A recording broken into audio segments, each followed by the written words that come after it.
Moody's downgraded the U.S. bond market and overall the U.S. debt as being unsustainable. Is this a bad thing or is it a buying opportunity? Well, that's what we're going to talk about in this video. The first thing we have to do is we have to tackle the fact that Moody's downgrade is actually 14 years late. Stick around, watch everything in this video because I'm going to explain to you why it's late, why it really doesn't matter, and this is ultimately a buying opportunity. And I'm also going to show you a very strong signal that happened earlier today, that shows us that we are in a very strong position in the market. Things actually turned around today somewhat in the indexes. But first, this Friday, May 23rd, 6 p.m. Eastern, 3 p.m. Pacific, my free masterclass webinar returns. You do not want to miss it. I'll be teaching exclusive elite and private coaching strategies in this masterclass webinar to teach you how to understand a heavily manipulated market and explain to you guys how this market and the economy really work and show you guys how manipulated it is and how you can make money, whether it's going down or whether it's going up. The link's in the information box below. I'll be answering questions with a Q&A, and I'll have a huge announcement. You don't want to miss it. Be at the webinar this Friday, May 23rd, 6 p.m. Eastern, 3 p.m. Pacific. Like I said, I'll be teaching things that I normally otherwise would exclusively be teaching my elite private students. I look forward to seeing you there. The Moody's downgrade on the United States bond market is 14 years behind, which is why after the downgrade, something very particular happened. We broke out of the consolidation/downtrend officially today on the SPY by staying above a specific price target, which I will show you. So the bond market has already priced in the fact that we are not at a position where we can sustain our debt. This has already happened. The market's already priced it in, which is why there hasn't been a reaction negatively because of this. In fact, we actually broke out of the consolidation uptrend and almost completely broke the structure on SPY today because we hit a key level, and I'll show you guys that specifically. However, UMich, which is the University of Michigan survey, shows that we have banana level inflationary expectations for short to midterm. The one thing I find really interesting in particular is the UMich survey, and the divergence between inflation expectations and realized is the highest in ever recorded history with UMich, which is actually a pretty strong fundamental and analytic. However, if the consumer retraces from where we are right now, we could be in a recession. So if consumers get spooked because of Moody's or gets spooked because of all of this inflationary data and recessionary talk, then we will almost surely be in a recession. But if the consumer, investors, and everyone that's involved right now in the market, everything you see going on right now maintains the same, then we have a very good chance that the market and the economy could get even better. Really, the one thing that would spook investors is inflation year over year going up. It went from 2.4 to 2.3 most recently on the year-over-year inflation, which is good, and why the market continued to rally. Tariff talks are being worked out. The Trump put is basically in effect right now. So the biggest thing we have to worry about is a recession happening, which can only happen if consumers backtrack or get spooked and become more conservative. And this would happen if inflation goes up. So if year-over-year inflation goes from 2.3 to 2.4, maybe 2.5, that could kind of spook it. But if it goes from 2.3 to 2.8, or goes back up in the next couple of months, that could be a problem. But ultimately, this is a buying opportunity, and Moody's really doesn't give us any data we didn't already have. And like I've said, I've been teaching this to my students, and this is how myself and other students made $20,000, $30,000 on Microsoft from February to April. And we made lots of money. Me personally, $10,000 on AMD. I made $10,000 or $11,000 on Wayfair. I have students that have made so much money by holding through this dip. It was manipulated. This was completely manipulated, going from bearish to bullish at the end of April, beginning of May, which is exactly what the charts show. And Moody's was just a way for them to spook investors, which it did not work, because you're about to hear Tom Lee say the same thing I've been saying, that if the consumers retrace or backpedal or become more conservative, it'll cause a recession. And the only way to do that is to spook them with inflationary data, which is what they tried to do with Moody's, downgrading us. But it did not work. We rallied even harder. And because UMich, for the first time in history, shows such a huge divergence between expectations of inflation versus realized, we are on the cusp of recession versus a very big, strong, bullish run with American stock market as well as just overall bonds and, of course, the economy. So we're at the forefront. We're at the divergence of that. That's what divergence means. This is very strong. You have to understand the manipulation that is going on in the market. This is what I explain to my students in the Discord all the time, and this is what I'll be explaining to you if you join and register for the webinar this Friday, May 23rd at 6 p.m. Eastern, 3 p.m. Pacific. Let's take a listen to what Tom Lee had to say. Today's pullback comes after a standout week for the bulls, of course, which saw the S&P jump more than 5%. Joining us here at Post 9 is Tom Lee, Fundstrat Global Advisors Head of Research and Fundstrat Capital CIO. Happy Monday, Tom. Good to see you in. Yeah, happy Monday. You really haven't been unnerved by anything since Friday night, have you? No. I don't know if there's much signal in the downgrade Friday, because I think the first AAA downgrade was signal from 2011. I don't think Moody's had any information that we didn't have on Friday afternoon. So I think markets should realize the bond market largely priced in the fact that the U.S. is really not AAA anymore. So I'd be viewing this as a buying opportunity. That said, you're not discounting the notion that the vigilantes have been reawakened a bit? I think everyone should be aware the U.S. has an unsustainable path for debt, but I think the real signal will be when an auction fails. That happened a few years ago, and then we realized that was the time to really pay attention to the fact that we have debt sustainability issues. But I think a downgrade itself, I don't think it makes this much signal. So we reclaim the 200-day. Is that a clear path to a new high, as some of the trading desks suggested this morning?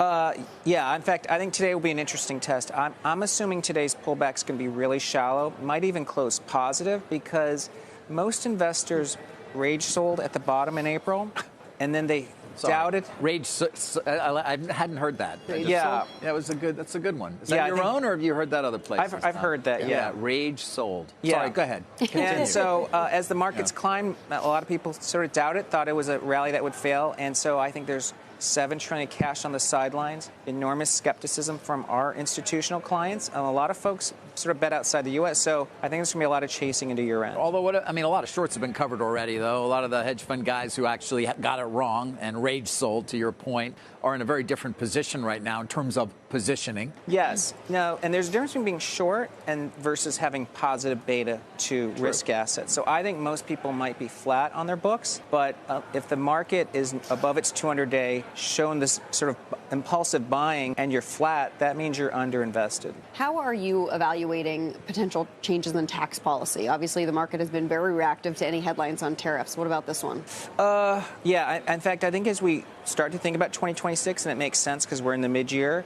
there is not only tax policy that can be a tailwind, it looks like it's going to be, but it's deregulation. Sure. I mean, some published pieces show that regulatory cost for U.S. companies is over $2 trillion, maybe as much as $3 trillion. It's a bigger deal than the tax cuts itself. Yeah, obviously we've been waiting for some time about the regulation. So in this environment, the ever bullish Tom Lee, what are you looking at when it comes specifically to the Magnificent Seven? We watch those so carefully, but the NASDAQ, of course, under pressure here today. We think the Mag 7 is going to lead into year end because it's a group that fell first. It was widely owned, but it really got washed out. I think Tesla was a really good sort of case study. So I think the Mag 7 is going to reclaim its old highs. That's, of course, why the S&P should regain its old highs and of course, actually move above that before year end. And what about financials? That's obviously an area that so many people were looking to early on. Is that still on your radar? Yeah, financials are important. You need the banks to rally. They have been. If I was going to make a case for multiples expanding, financials is one place because not only did they prove themselves actually pretty resilient during Fed hikes and during this turmoil, but they're kind of more tech-intensive companies with better credit profiles. So I think multiples should go up. If we do revisit the highs, what needs to happen to push past that?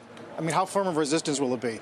Well, I think investors have to look past tariffs because if we're only trading tariff headlines, the markets are going to be range-bound. But again, as I look at 2026, I'm looking at companies that are battle-tested. They survive the tariff headlines. There might be freer trade. That's an upside to earnings. Freer trade than we thought. Yes, than we thought, yes. But earnings estimates have come down, have they not? Yeah, but they're going to flex in both directions, meaning I think if we have deregulation, possible improved ability to export, tax cuts, that actually all supports higher earnings. But I also think the multiple for the S&P should be going up because, again, we've taken away a black swan event. I mean, we did, the April to February to April period was a black swan for stocks. Do you think the downgrade hurts the push for tax cuts? I think it's going to have almost no effect. No effect. Yeah, because at the end of the day, the bond market prices what they think the rating should be. I don't mean a market from the market standpoint. I mean from the political optics standpoint. Yeah, it might, but at the end of the day, the U.S. really wasn't AAA anymore because it was only 1 out of 3, so it's like not even a split rating AAA. So, Tom, is there anything out there? I mean, and to be fair, you've been bullish throughout. You were right during this period when a lot of others sort of, whether they rage sold or just got upset in general. But what, if anything, is top of mind for you in terms of concern? Well, I think the most important is the consumer has to stay healthy because right now we're seeing this huge divergence, right? Like UMich surveys show banana-level inflation expectations, but the realized is low. If the consumer gets super cautious and retraces, then we have a recession. So I think it does come into consumers have to stay confident and keep their jobs. And so you're a believer in the data versus the sentiment? Yeah, at the moment, this divergence between inflation and realized is actually the largest, I think, ever recorded for UMich. And so I would say as long as inflation doesn't explode, then the consumer has marginally a chance to become even more positive.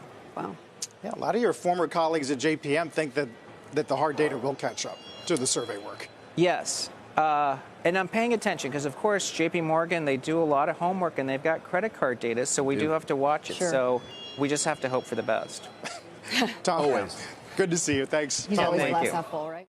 So something I explained in my Discord, which is very particular, which happened recently, is the SPY has broken completely out of the downtrend. Even though we were doing this earlier and broke the structure and change of character, we have now officially broken this downtrend above this line and resisted it, which puts us back up where we were during the election back in November. So this is a very big signal, which happened after the Moody's downgrade. Now, a lot of investors and retail rage sold at the end of April, right before all of the bullish activity on May 2nd, which you can see was right here. All this consolidation and retracement, but all of the bullish activity began on May 2nd. And I explained this to my Discord students back in March. I showed them that this was manipulated, and the block and sweep orders in the dark pool data showed all bearish options expired at the end of April. Bullish options began May 2nd, May 9th, and into May 16th, which we clearly saw the last 2 to 3 weeks has been extremely bullish. And if you're in the Discord, you would have known this. I did put this out in a couple of YouTube videos, but it wasn't as in full detail as it was in my Discord. If you guys want to learn this strategy and these strategies, just like my students, you can join my free masterclass webinar this Friday, May 23rd, 6 p.m. Eastern, 3 p.m. Pacific. I'll have a Q&A to answer your questions. I have a huge announcement during this webinar, and I'll be teaching you exclusive elite session data that I normally reserve for my elite students, teaching you and showing you how the market's manipulated and opening your eyes to what's really going on in the dark pool to show you why you are losing and how you can start winning. I hope to see you guys there. The link is in the information box below. So we can see that this is exactly where this downtrend broke, which was after the Moody's downgrade, which happened pretty much today and yesterday. So you heard what Tom Lee had to say.